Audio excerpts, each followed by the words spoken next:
Chào các bạn đến với buổi hướng dẫn Enscape 4.1 dành cho SketchUp. Buổi hôm nay là buổi thứ 48, tiếp tục trong cái chuỗi series hướng dẫn về render nội thất trong Enscape.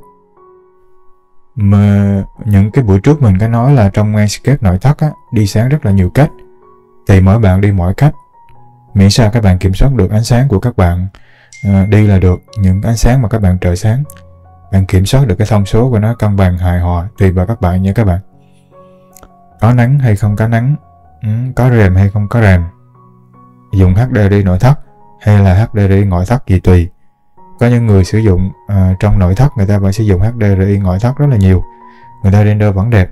Quan trọng nhất là các bạn kiểm soát ánh sáng, những cái thông số ánh sáng mà các bạn setting, bạn tăng lên nó ở mức nào để các bạn kiểm soát được. Cứ bạn kiểm soát được thì là các bạn sẽ render đẹp thôi, chứ không có cứng nhắc trong vấn đề render nội thất. Còn ngoại thất thì chắc chắn là bạn sử dụng HDRI ngoại thất rồi, và lại cái nguồn sáng của nó chủ yếu là chính là vẫn từ cái HDRI, cho nên là nó dễ đi sáng hơn là cái render trong nội thất. Nội thất thì rất là nhiều không gian bên trong, không gian nó sâu hơn, hay là những không gian nó nông, hay là những không gian nhỏ, không gian rộng lớn, có rất là nhiều cái không gian khác nhau. Thì chính vì vậy cho nên nó cũng có rất là nhiều cái đi ánh sáng khác nhau. Miễn sao mà các bạn hiểu được ánh sáng và các bạn cảm nhận cũng như là kiểm soát nó để render ánh sáng nó như thật là được. Tất nhiên là so với những phần mềm khác, Enscape trong nội thất thì nó không có lợi thế bằng, bởi vì cái cách tính toán một cái độ nổi bật của Enscape nó không có mạnh như V-Ray hay là những cái phần mềm khác. Cái không thể nào nó chân thực hơn những phần mềm khác. Nhưng mà ưu điểm của Enscape là gì? Dễ làm, dễ sử dụng, giao diện cũng dễ sử dụng, thông số cũng ít, thông số vật liệu làm cũng rất là đơn giản, thông số đi sáng ánh sáng cũng rất là đơn giản, cho nên chính vì vậy mà render nó cũng nhanh nữa. Cho nên đó là cái ưu điểm của Enscape. Ưu điểm của Enscape thì buổi hôm trước thì mình có hướng dẫn các bạn là làm render nội thất với cái dạng công trình là không có rèm cửa, không có rèm xuyên sáng. Render nội thất của hai cái phòng khách. Một là sử dụng cái ánh sáng không có ánh sáng mặt trời để đi vào trong phòng. Một dạng cái công trình thứ hai đó là có ánh sáng mặt trời đi vào trong phòng. Thì chúng ta thiết lập nó như thế nào? Thì buổi hôm nay thì mình sẽ hướng dẫn các bạn làm một cái công trình nội thất mà cũng rất hay gặp, đó là cái phòng ngủ. Cái phòng ngủ sẵn tiện. Thì cái buổi hôm nay thì mình sẽ hướng dẫn các bạn là làm cái công trình nội thất với cái rèm cửa, rèm xuyên sáng. Rèm xuyên sáng nó full cái công trình thì như thế nào? Khác với hai buổi hôm trước thì là cửa chúng ta là mở, không có che bởi cái rèm.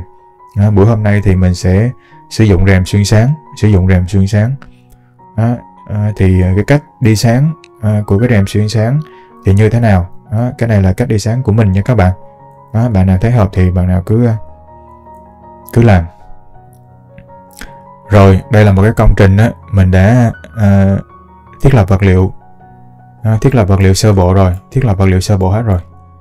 Đây là một cái công trình của một cái bạn chia sẻ ở trên mạng, ở trên cái trang web CGTip. Bạn nào muốn cái công trình này thì có thể lên trang chủ của CGTip tải. Lên trang chủ của CGTip tải. Đây là một cái phòng ngủ, một cái phòng ngủ cũng không có quá rộng lớn, với rèm cửa, rèm xuyên sáng, che full cửa. Ở trên thì có cái hệ đèn trần, hai đầu giường, có hai cái đèn đầu giường, thì để mà đi ánh sáng cho cái dạng công trình mà có cái rèm che hết cái phòng như thế này thì như thế nào? Nó khác với với hai công trình trước hay như thế nào? Thì đầu tiên thì chắc chắn là cái rèm cửa này bạn phải làm cái rèm xuyên sáng. Cái rèm xuyên sáng làm như thế nào thì mình có chia sẻ ở trong cái bộ video hướng dẫn làm vật liệu của Enscape rồi. Nó cũng đơn giản, không có gì phức tạp. Các bạn làm sẵn, rồi khi nào cần dùng các bạn chỉ cần đưa nó vào trong cái công trình của mình, inbox nó vào là các bạn sử dụng thôi. Chứ không ai mà cứ mỗi lần làm là cứ mỗi lần setting. Đó. Lưu ý quan trọng ở đây là cái rèm cửa thì thường là nó hay bị lỗi UV, cho nên các bạn phải UV map lại cho cái rèm cửa. Đó, UV map, còn UV map cái rèm như thế nào thì nó có rất là nhiều cái công cụ. Bên SketchUp cũng đã chia sẻ rất là nhiều những cái thanh công cụ mà để UV map rèm. UV map rèm. Rồi đầu tiên khi mà một cái công trình cái công trình này sau khi render nó thì nó như thế nào? Sau khi render nó như thế nào?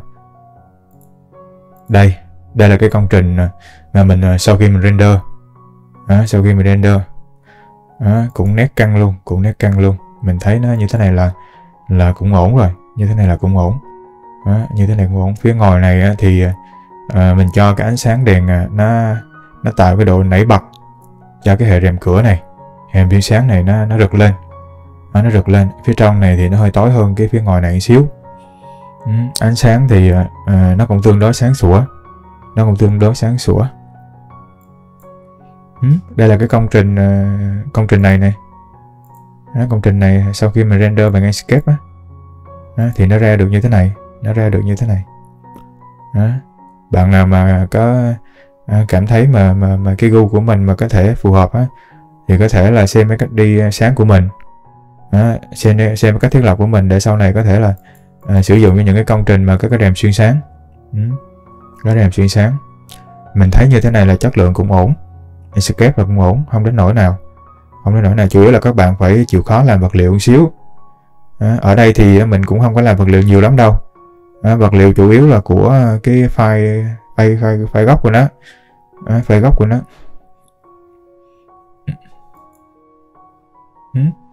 Một cái không gian phòng ngủ đó. Phía ngoài là rèm xuyên sáng thì sau khi setting cũng như là render ra thì nó được cái ảnh này. Được cái ảnh này. Cái công trình này thì render ra là nó đẹp nha các bạn. Cái công trình này thì mình render ra mình thấy nó đẹp, chất lượng nó ok. Nó render gần như là cái ảnh này là mình hậu kỳ rất là ít, cực kỳ ít luôn. Cái công trình này render cơ bản render là mình thấy đẹp, Rồi bây giờ mà để mà setting ra một cái công trình đó thì làm như thế nào? Cái HDRI mình sử dụng trong bài hôm nay là cái HDRI này. Cái tên của nó là đây. Bạn nào muốn tải thì cứ lên Polyhaven tải, nó nằm ở trên đấy. Thì nó cũng là một cái HDRI nội thất chứ không có gì cả. Rồi đầu tiên cái này là mình reset nó về mặc định này, chưa có đụng chạm gì hết này. Rồi mình thu nhỏ nó lại này, thu nhỏ nó lại. Thì cũng giống như cái bài trước đầu tiên là mình qua cái mục output, mình thiết lập cho nó cái đã. Ở đây mình thiết lập có 4000 4K. Chiều cao thì mình cho nó thấp hơn xíu để nó thấy đủ cái chiều rộng, chiều tổng thể của cái công trình. Cái này là cái mục lưu cái thư mục của render ảnh của bạn. Cái này là tự động đặt tên, bạn tích vào. Giống như những cái bài trước thôi, mấy cái này thì những cái bước cơ bản nó là như vậy. Rồi cái này mình cho nó ví dụ 1 luôn đi. Rồi cái này bạn bật nó 2 điểm tụ, cái này bạn tắt auto đi, cái này bạn đưa nó kéo nó về. Ở đây thì mình đưa nó về cái tầm 64, mình đưa nó về tầm 64, bạn bật auto lên bạn thấy thì đưa nó về tầm 64 là nó ổn. Sau đó là bạn tắt hết mấy cái này luôn. Cái này bạn cho nó 20 đi, tại vì nó có ánh đèn tạo cái quần sáng ở trên cái đèn trần này. Cái này bạn tắt hết luôn. Cái nào bạn nào muốn làm muốn trải nghiệm những cái tính chất này thì cứ trải nghiệm. Còn ở đây là mình chủ yếu mình hướng dẫn cái thực chiến cho nó nhanh thôi. Rồi tắt cái này luôn, tắt cái này luôn. Rồi bây giờ bạn lót HDRI vào bữa nay là mình chọn cái này nha các bạn, chọn cái này. Cái nào cũng được, HDRI nội thất mà bạn chọn cái nào cũng được. Tùy cái gam màu của bạn thôi. Bạn muốn cái nền của mình nó trắng xíu thì bạn chọn cái gam màu tổng thể ở dưới này nó trắng, nó review này. Nhưng mà thực ra đối với những công trình mà có rèm như thế này thì cái HDRI bên ngoài nó không ảnh hưởng nhiều lắm đâu bạn. Chủ yếu là bạn đừng chọn những cái tông màu nào mà nó bị ám màu đỏ, màu xanh của cái nền này nhiều quá này thì nó ám vô công trình thôi. Nên chọn những cái nào trắng sáng một xíu. Rồi mình chọn cho qua Skybox, bạn lót HDRI đó vào. HDRI nó đây nha các bạn. Rồi bạn bật cho nó cái đồng bộ,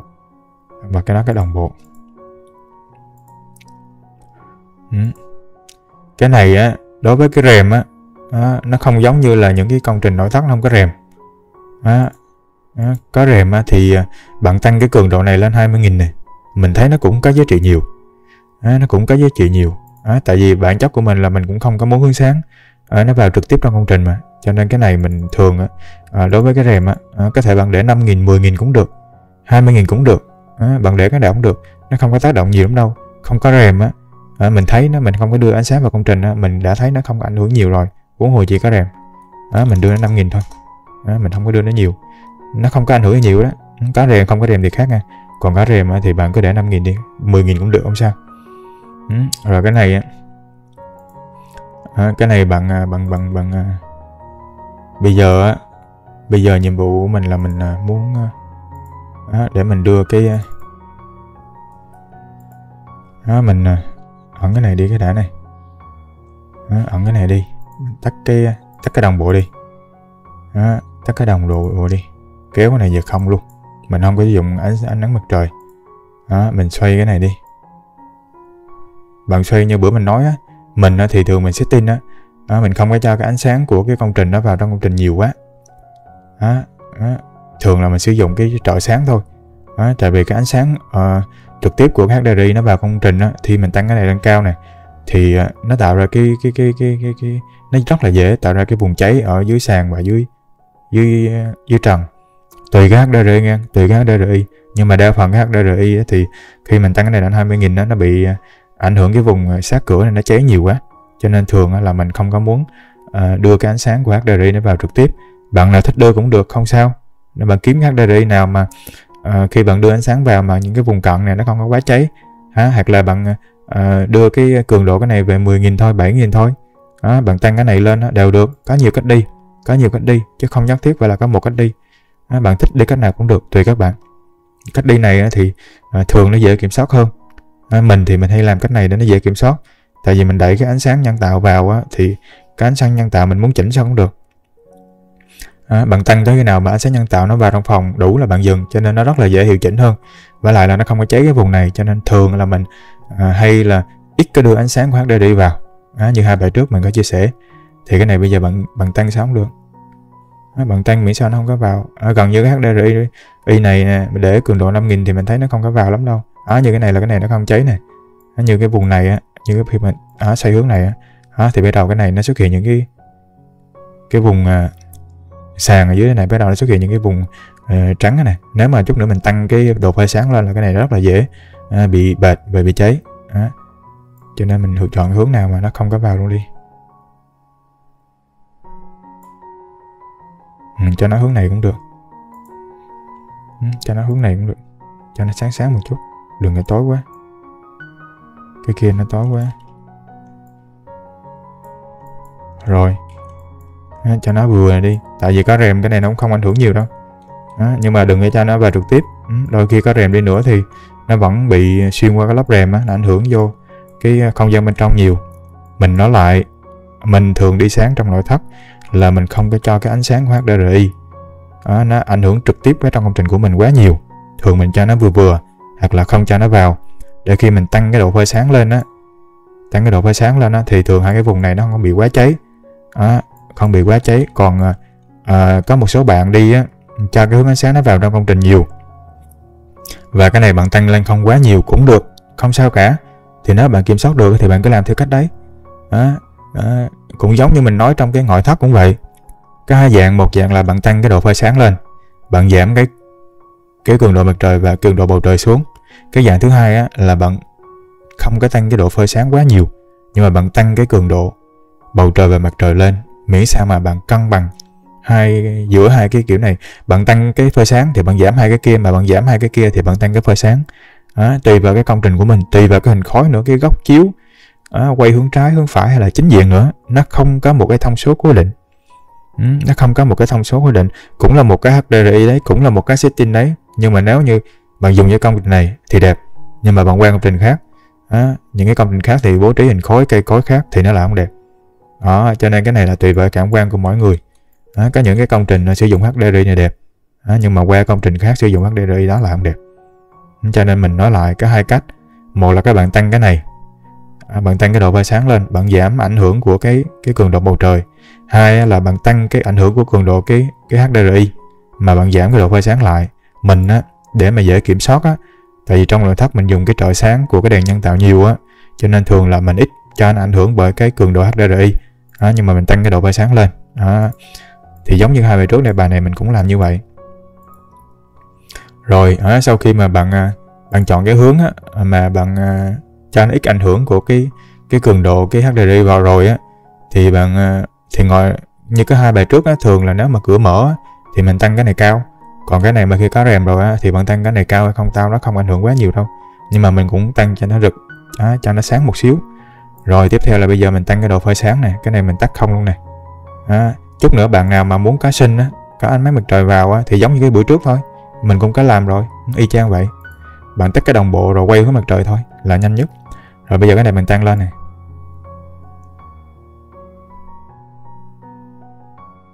Cái này nó hơi cháy, 60 nó hơi cháy. 55.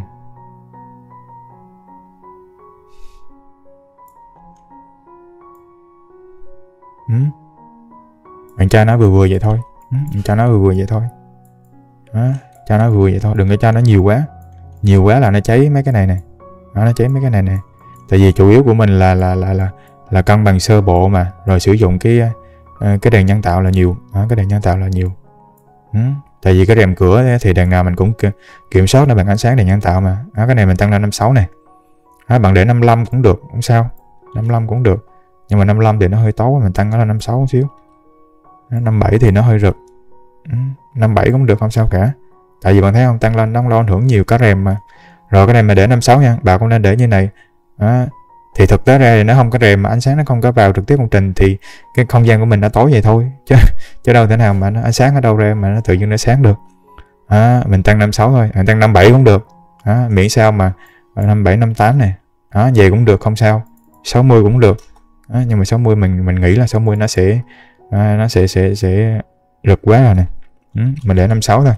Mình không có cho ánh sáng môi trường ảnh hưởng vào cái công trình nội thất của mình nó nhiều. Rồi bước tiếp theo là mình nên khử vàng đó. Bạn để 7.000 sơ bộ đi. Mình nên khử vàng đó. Cái nội thất thì bạn cứ để cho mình tầm 30 tới 35. 30 tới 35. 30 tới 35. Còn cái sáng này từ từ, đừng có can thiệp. Cái này là giữ nguyên, cái này là giữ nguyên. Rồi cái vùng tối này tăng lên 80 đi. Tại vì cái không gian này chắc chắn nó sẽ tối, nó thiếu sáng. Còn cái shadow này giữ nguyên đi cũng được. Rồi sơ bộ vậy đi.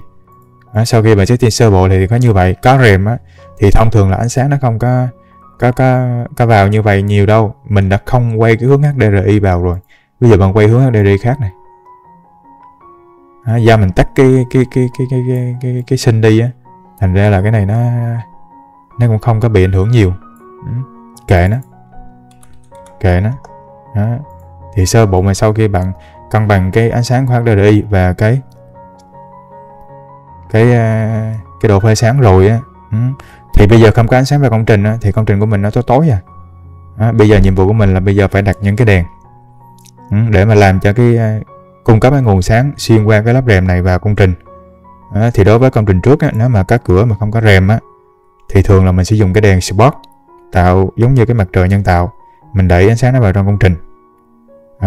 Nhưng mà khi á, mà sử dụng rèm xuyên sáng rồi á, thì mình không thể nào mình sử dụng cái nguồn sáng spot được nữa. Bạn nào thích thì bạn nào cứ sử dụng, nhưng mà thường á, thì mình sẽ thích sử dụng cái đèn light nhiều hơn, cái đèn ngóng á. Mình đặt trước cái cửa này thì cái đèn ngóng này cái ánh sáng của nó đều hơn, nó dễ tạo cái độ nảy bật cho cái đèn xuyên sáng hơn. Thì bây giờ mình bật cái đèn đầu tiên nha. Đầu tiên thường là mình phải cân bằng cái độ phơi sáng xong. Thì có rèm ánh sáng của HDRI nó không chiếu vào công trình thì công trình mình nó như thế này thôi, chứ làm sao mà có ánh sáng được.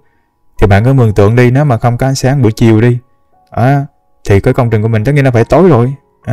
Và có lắp rèm nữa thì làm sao ánh sáng nó xuyên qua, chứ không phải bạn cứ tăng cái ánh sáng của cái môi trường của mình nó tăng sáng được lên nha. Không có nha, nó không có ánh sáng thì các bạn không thể nào để ánh sáng cho nó được. Bạn phải để tạo ra một cái môi trường nó thật như thế này. không có ánh sáng chiếu vào công trình, thì nó sẽ như thế này. Rồi bây giờ mình bật cái đèn đầu tiên là đối với những dạng công trình này á, là bạn bật cái đèn light lên. Đó, đầu tiên là mình sẽ bật cái hệ đèn light lên, đèn ống lên, đèn ống lên. Thường mình đặt cách cái hệ cửa nó tầm khoảng 500 tới 600, mình không có đặt quá sát. Tại vì mình đặt quá sát á, thì mình thấy ánh sáng của nó có vấn đề, nó không có đều những cái chỗ này nè. Bạn phải cần cái khoảng cách xa để cái ánh sáng của nó mềm hơn. Ánh sáng nó mềm hơn thì thường mình để là 500 tới 600. Tùy các bạn. Cái cường độ này, cường độ là 30.000, mình kéo 30.000 thì mình cảm thấy cái ánh sáng của nó vừa, nó rực như thế này vừa này. Bên trong này do nó chưa có trợ sáng, thành ra nó có những cái đốm trắng sáng này. Bạn cứ kệ nó đi, escape nó là vậy, đừng có quan tâm. Cái này thì mình để 30.000 thì bạn đầu tiên là bạn phải trợ sáng bằng cái này trước. Bạn kéo cái chiều cao là nó đủ cái cửa. Cái cường độ bạn tăng từ 1.000 lên 20.000, 30.000, 40.000. Thường là mình thấy tầm 40.000 đổ lại thôi, 30.000 đổ lại thôi, ít khi nào mà nó hơn nữa lắm. Ít khi nào nó hơn nữa lắm. Ánh sáng là mình để ánh sáng trắng, mình không có đổ cái màu vật liệu cho nó, không có đổ màu vật liệu cho nó. Bạn nào thích đổ màu ánh sáng xanh thì cái đổ để cho nó giống như cái môi trường bầu trời thì tùy. Mình để 30.000. Bạn kéo cái thông số này làm sao mà cái đèn của bạn nó nảy bật như thế này nha các bạn. Nó nảy bật như thế này nha các bạn. Bạn để 20.000, 30.000 gì cũng tùy. Thường là mình thấy là nó dao động cái ngưỡng từ 40.000 đổ lại, 20 mấy nghìn, 30.000. Có những công trình thì mình để 20, 25 là đủ. Có những công trình thì mình để 30 là đủ. Thì do là tùy cái ánh sáng môi trường nó có ảnh hưởng lên cái rèm nữa. Nếu mà có ánh sáng môi trường lên cái rèm nữa thì có thể là ví dụ cái HDRI bạn để nó 20.000 đi, thì có thể cái cường độ này nó giảm xuống nó còn 20, 25. Cho nên là các bạn để ý chỗ này. Như mình đây này, mình trợ sáng bạn thấy nó nảy bật như thế này là vừa nè. Rồi đầu tiên là cái đèn trợ sáng của cái đèn light nha các bạn. Mình nói lại, đối với rèm xuyên sáng thì mình sử dụng cái đèn light để tạo ra cái ánh sáng môi trường tác động vào công trình. Thứ nhất. Cái thứ hai, nó tạo cho cái hệ rèm cửa của mình nó nảy bật đều. Chứ mình không có dùng đèn spot giống như những cái dạng công trình mà cửa sổ nó mở. Cho nên các bạn lưu ý chỗ này nè. Còn các bạn mà muốn dùng đèn spot tùy, hay cái hệ đèn spot cũng tùy. Nhưng mà mình thì mình thấy cái hệ đèn light này này, đèn ống này thì cái rèm của mình nó mới nảy bật được. Mình đợi xíu nó quay rồi đó. Thì sau khi mà bạn lót cái đèn light vào rồi thì bước tiếp theo trợ sáng là mình phải sử dụng cái đèn rectangle phía sau của cái rèm này. Đó, bạn thấy không? Sau khi mình bật cái đèn rectangle lên thì ánh sáng bắt đầu là cái phòng này nó có sáng không nè. Những cái đốm này bắt đầu ít đi. Những cái đốm này ít đi. Kệ nó. Cái hiển thị của cái real time mà làm sao mà nó như ảnh render được. Nó như ảnh render được. Cái lúc này này. Cái lúc này này. Thì các bạn nên render test. Lúc này các bạn nên render test. Để bạn coi được cái vùng tối, vùng sáng của nó đã tương đối chưa. Tương đối chưa. Có nghĩa là cái vùng tối nó không có nên quá tối. Mà cái vùng sáng nó không có quá sáng. Nó sáng là nó cháy rồi. Nó cháy rồi thì cho chút nữa bạn tăng cái sáng bên trong nữa thì cái vùng này nó cháy nữa. Cái lúc này là bạn nên render test này. Cái lúc này là gần như là quan trọng nhất. Còn cái trợ sáng bên trong nó rất là dễ. Quan trọng nhất là cái trợ sáng của cái đèn light và cái đèn rectangle này. Cái lúc này là cái lúc quan trọng. Bạn phải cần tăng giảm cái cường độ để bạn render test. Bạn cứ tăng ví dụ như 1.000, 5.000, 10.000, 15.000. Bạn tăng làm sao mà bạn cảm nhận cái ánh sáng nó như thế này nè thì mình nghĩ là ổn. Như thế này là gần giống như thực tế này. Cái vùng này nó sáng thì vùng này nửa bên này bạn thấy nó sáng, nửa bên này bạn thấy nó vẫn chìm vào trong cái shadow một xíu. Mình hồi nãy cái nãy là cái đèn ống là mình để là 30.000, cái đèn rectangle này mình để 13.000. Thì khi mà bạn đưa hai cái đèn hệ này đèn này vào thì cũng giống như mình nói bữa trước thôi. Cái đèn rectangle thì thường là mình kéo ba cái hoặc là 4 cái, miễn sao phủ qua cái cửa. Mình không có để cái nguồn sáng nó chiếu cao đụng trần. Và cái nền cũng vậy. Thường mình cho cái nguồn sáng nó ra xa đây một xíu. Giữa công trình này, để những cái vùng này nè. Lúc đó là ánh sáng nó chạm ở trần và chạm ở sàn nó mềm. Nó không có cứng nữa. Chứ nếu mà bạn để sát trần này thì nó sẽ tạo những cái vệt đen ngay đụng sát trần này. Đụng sát trần này. Cái này cũng là một cái kinh nghiệm. Đừng có để sát trần quá mà đừng có để sát tường quá. Cũng như là đừng có để sát cái tường bên hông này quá. Còn cái cường độ bạn kéo làm sao mà bạn cảm nhận được rằng ánh sáng là bạn nhìn cái bài này không? Nửa vùng này nó sáng, nửa vùng này nó tối. Nửa vùng này nó sáng, vùng này nó không có quá cháy này. Vùng này nó không có quá cháy này, nhưng mà cái đèn của mình nó đủ rực. Cái đèn mình nó đủ rực. Còn chút nữa là mình sử dụng những cái ánh sáng của trần và ánh sáng của cái đèn Sphere nữa thì bài của mình nó sẽ ổn. Cho nên mình nhắc lại lúc này là các bạn phải rain test. Rain test cái lúc này này. Rain test 2-3 lần, mỗi lần rain test để mình kiểm tra cái cường độ của này nè. Nếu mà nó không có đủ sáng tương đối á, như thế này á, thì bạn tăng cái này lên. Bạn tăng cái đèn rectangle lên. Tại vì lúc này cái đèn Sphere nó đã đủ rồi. Cái đèn của mình nó rực đủ rồi, không có đụng nhiều nữa. Chủ yếu là can thiệp cái đèn rectangle này. Nó không đủ sáng á, nó quá rực á, thì bạn giảm cái đèn rectangle lại. Cái này mình để 13.000 mà nó quá thiếu sáng á, nó quá tối nè, cái vùng này nó quá tối nè, thì bạn tăng cái này lên, miễn sao mà ánh sáng của mình bạn cảm nhận giống như cái thực tế vậy đó, giống như cái thực tế vậy đó. Không thể nào mà cái ánh sáng bên ngoài nó lọt qua rèm, nó vào công trình của mình và cái công trình của mình nó sáng bừng được, không thể nào, chắc chắn không thể nào. Nó chỉ vừa như thế này thôi, nó có vùng sáng có vùng tối thôi. Thì sau khi bạn render test rồi bạn thấy ánh sáng của nó ok rồi đó, như thế này rồi đó. Bạn kiểm tra thực tế có thể nha, khi mà render test ánh sáng nó khác chút nha, có thể nó sáng hơn là nó tối hơn, cho nên là lúc này là mình phải render test để kiểm tra cái nguồn sáng bên ngoài đó vào công trình, ánh sáng tổng thể công trình nó ổn là dừng. Rồi bây giờ này cái bước tiếp theo là mình phải bật cái hệ đèn trần. Tại vì đèn trần là cái hệ đèn chủ đạo để mình chiếu sáng cho cái công trình của mình. Cái đèn Sphere chỉ là cái đèn để giúp cho ánh sáng nó mềm hơn thôi. Có nghĩa là ví dụ như cái đèn trần này chiếu hướng này đi, thì những cái vùng này nó sẽ thiếu sáng, hoặc là ở giữa của cái giường nó sẽ thiếu sáng, hoặc là những cái vùng giao thoa nó sẽ có những cái vệt. Cho nên mình cần sử dụng cái đèn Sphere để ánh sáng tổng thể nó mềm lại. Bạn thấy không, như cái bài này này, ánh sáng tổng thể nó mềm lại. Cái vùng này nó vẫn tối, nhưng mà cái vùng này thấy không, nó vẫn đều ánh sáng không. Nó có đủ sáng cho cái công trình của mình, đủ sáng cho cái công trình của mình. Rồi tiếp theo bây giờ bạn bật cái đèn trần. Mình nhắc lại là phải render test khi mà bạn đưa ánh sáng bên ngoài. Cái đèn light và cái đèn rectangle bạn đặt xong thôi là bạn phải render test để bạn kiểm tra ánh sáng của nó. Hai cái này là hai cái chính của cái công trình này, nó khó kiểm soát nhất, cho nên buộc bạn phải render test. Còn cái đèn trần nó rất là dễ kiểm soát, bạn tăng giảm là bạn nhìn bạn biết Rồi bây giờ mình bật cái đèn trần lên. Đèn trần là mình dùng cái hệ đèn rectangle. Đèn rectangle mình đổ cái màu cho nó là 4,5K để không gian của mình nó nhẹ nhàng xíu, nó ấm cúng xíu. Bạn nào mà không thích nó ám vàng chút thì các bạn có thể để 5K, 6K gì tùy các bạn. Cái này tùy gu mỗi người nha các bạn, tùy gu mỗi người. Tại vì mình cũng đã sử dụng cái khử vàng một ít rồi. Thì sau khi mà bạn bật cứ có cái đèn trần nào thì bạn bật lên. Bạn đặt cho nó những cái đèn rectangle này, những cái đèn rectangle này. Mình gắn 1, 2, 3, 4, 5 ánh sáng này, nó chiếu xuống, kệ nó chiếu xuống hướng nào thiếu đủ chút nữa mình sử dụng cái đèn Sphere. Cái cường độ của mình là mình để 6.000, cường độ mình để 6.000 thì mình bật lên coi thử này, đó bạn thấy không. Sau khi mà bạn dùng cái đèn trần vào rồi ánh sáng của mình nó mềm hơn, nó tương đối đủ sáng hơn, nhưng mà nó không có rực nha các bạn, đừng có để cho nó rực. Một số bạn sử dụng cái đèn trần này các bạn chiếu tăng cái cường độ này nó quá nhiều, thành ra cái công trình của mình nó sáng rực luôn. Đừng có làm vậy, theo mình đừng có làm vậy. Thường mình cho nó tầm như vậy thôi, sau đó mình sử dụng thêm cái đèn Sphere để ánh sáng nó lan tỏa đều cái phòng hơn. Chứ còn bạn không sử dụng cái đèn Sphere mà bạn sử dụng cái nguồn chính là cái đèn trần bạn chiếu xuống thì những cái vùng nào nó sáng nó rất là sáng. Tại vì cái đèn rectangle này nó chiếu theo hình chóp mà, những cái vùng này nó được sáng, nhưng mà những cái vùng này nó là không có đủ sáng.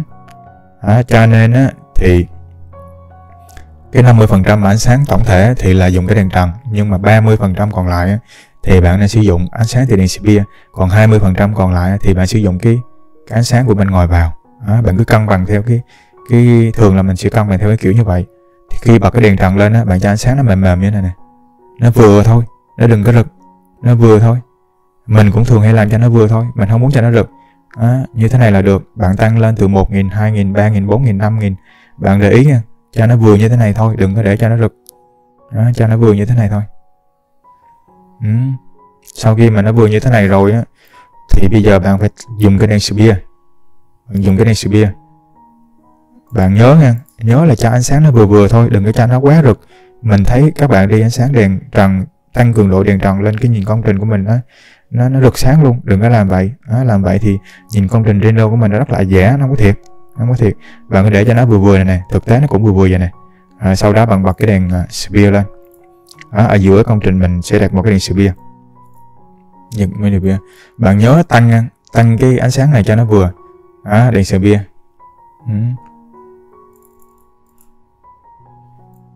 Cái này là mình để 6.000 này. Cái đèn spear là mình để giữa cái giường luôn này, giữa cái giường luôn này. Cái cường độ của nó này là mình để 2.000, mình để rất là ít.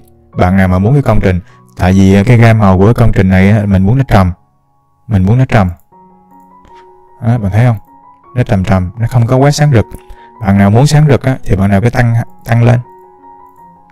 Bạn nào muốn mà cái công trình của mình mà nó sáng rực hơn nữa thì bạn tăng cái đèn này và tăng cái đèn trần. Nhớ là tăng đều 2 cái, đừng có tăng 1 cái, thì cái sự giao thoa ánh sáng nó không có chênh lệch. Cái sự giao thoa ánh sáng nó không có chênh lệch. Ví dụ bạn muốn mà không gian mình cái ánh sáng nó trầm như thế này thì bạn để cái đèn spear, và cái đèn spear mình để là cái bán kính là 0,4 mét nha các bạn.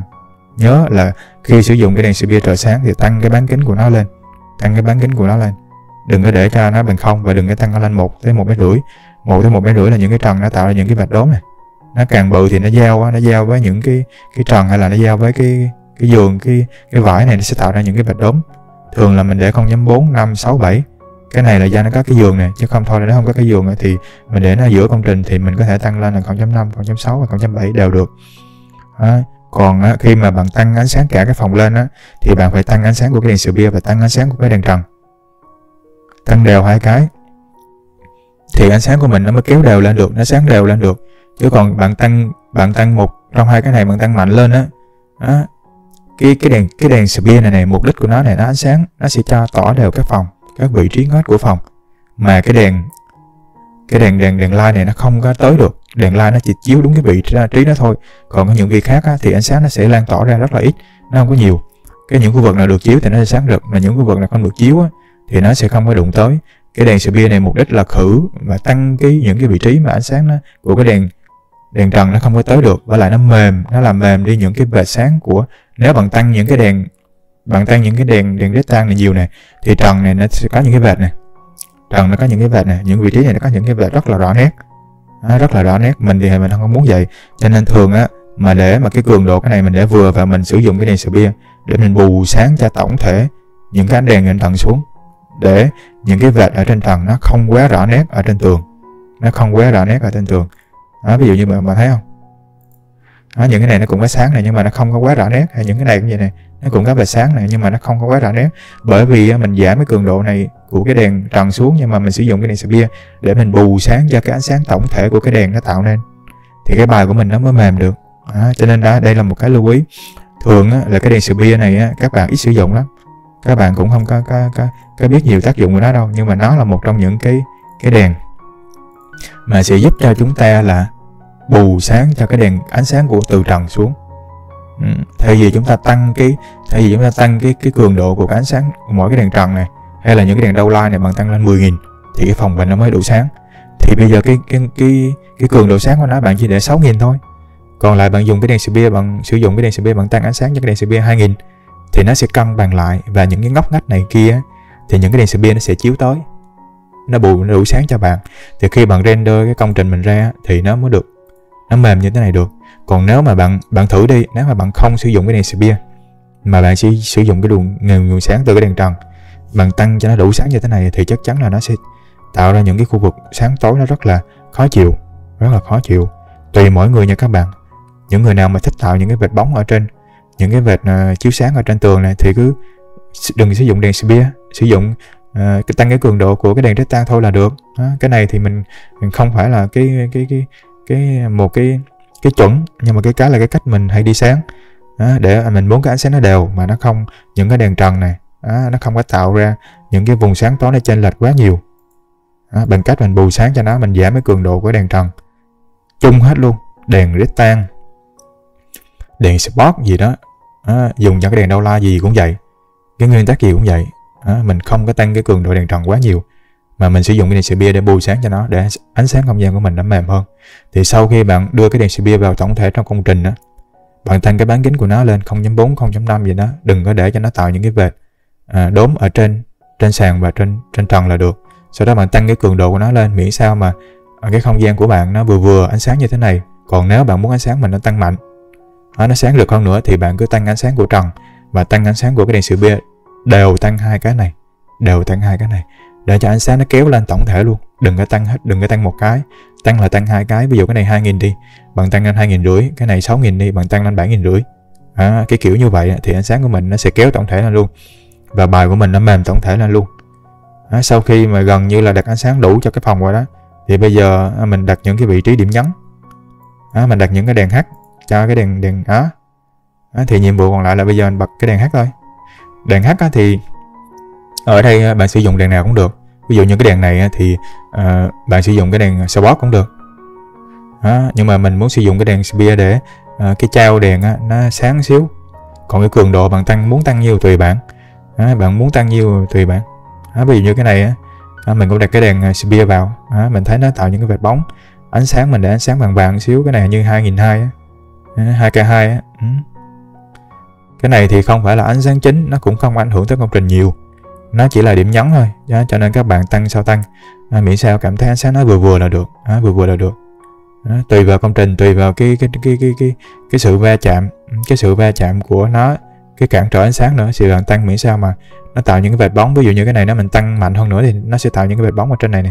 Nhưng mà mình thì mình không có thích vậy, mình thích nó sáng nhẹ thôi. Còn cái này thì nó để cái ánh sáng nó tạo ở cái tab đầu giường nó tạo ra những cái vệt bóng như thế này là đủ rồi.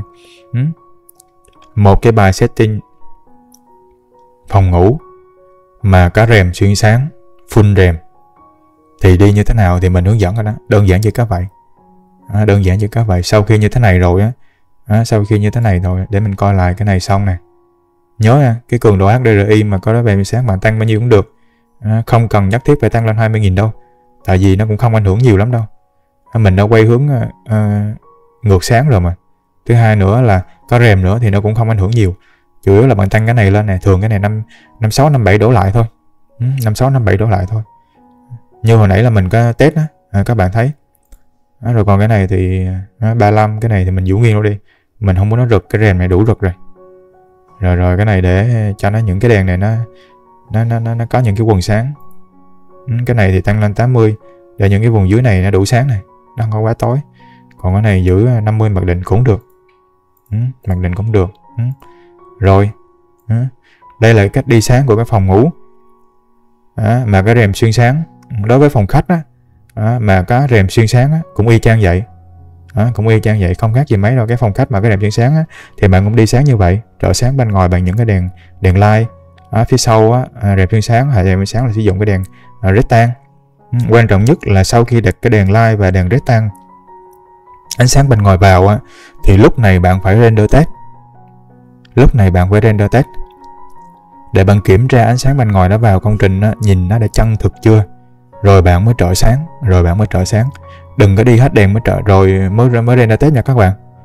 Bạn nên từ cái lúc mà bạn đi cái ánh sáng của bên ngoài vào đèn ống và đèn rectangle là bạn phải render test rồi, để bạn kiểm tra cái lúc này nè. Còn cái ánh sáng trợ sáng bên trong nó đơn giản lắm, trợ sáng bên trong nó cực kỳ đơn giản. Quan trọng là bạn phải render test cái trợ sáng bên ngoài đây nè, để bạn đưa cái ánh sáng của nó có vùng tối và vùng sáng vừa vừa thôi.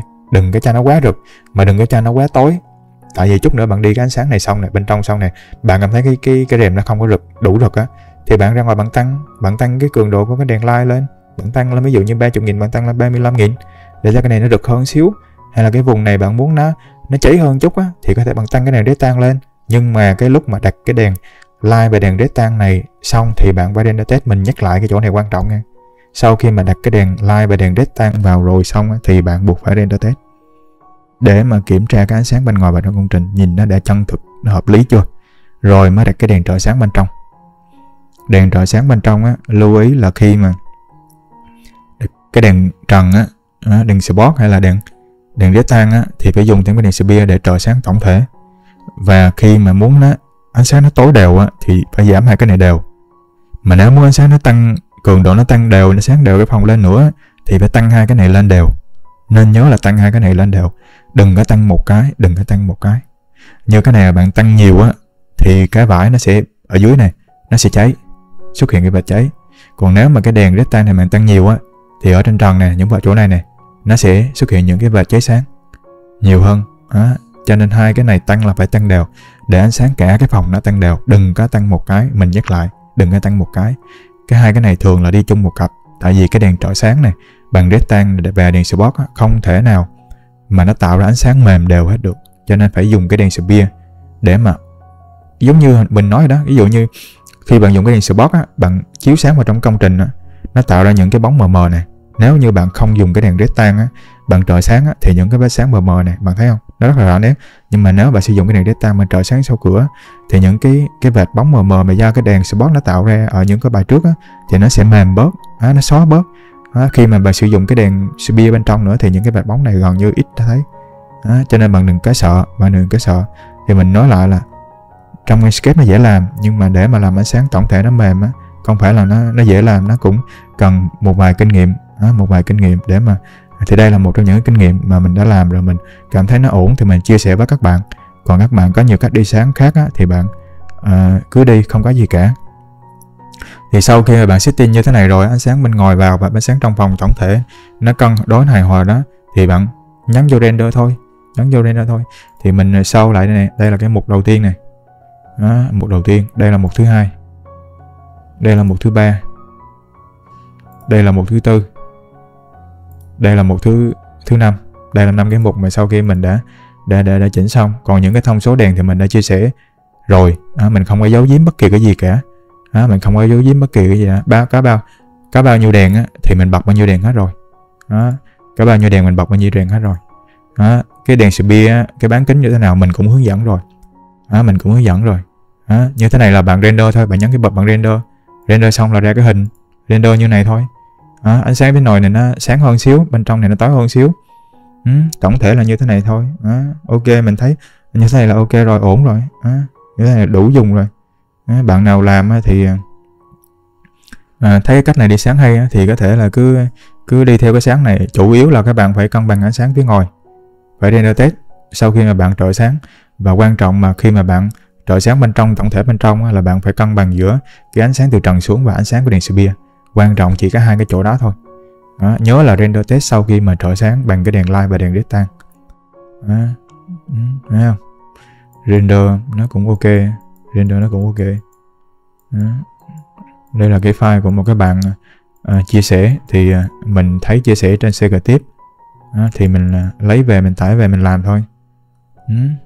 Ok mà, mình thấy render cũng ổn, chất lượng ok.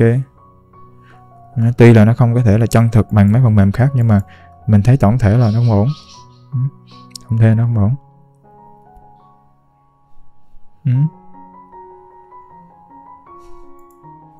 Rồi, buổi hướng dẫn render nội thất phòng ngủ có rèm xuyên sáng full cửa thì như thế nào. Đây là một cái dạng công trình mà có rèm xuyên sáng. Bạn nào mà đụng tới công trình phòng ngủ hay là phòng khách mà có rèm xuyên sáng thì đây cũng là một cách đi sáng để các bạn có thể mà có thêm kinh nghiệm để mà làm. Mỗi bạn có một cái cách đi sáng khác nhau. Cũng như mỗi bạn có một cái gu khác nhau. Cho nên là không thể nào mà có thể nói là mình hiểu hết, mình biết hết, hay là cách đi sáng của mình nó hoàn hảo nhất. Không có hoàn hảo đâu.